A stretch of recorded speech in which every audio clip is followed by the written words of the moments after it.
ರಾಯರನ್ನು ನೆನೆದಾಗ ಸೋಲೇ ಇಲ್ಲ, ರಾಘವೇಂದ್ರ ಎಂದಾಗ ಭಯವೂ ಇಲ್ಲ.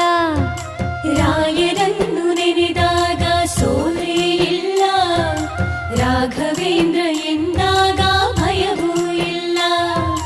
ತಾಯಿಯ ಮಮತೆ ತೋರು ಗುರುವು ಇವರು, ತಾಯಿಯ ಮಮತೆ ತೋರು ಗುರುವು ಇವರು, ಬದುಕಲ್ಲಿ ನೆರಳಾಗೋ ತಂದೆ ಇವರು, ಬದುಕಲ್ಲಿ ನೆರಳಾಗೋ ತಂದೆ ಇವರು.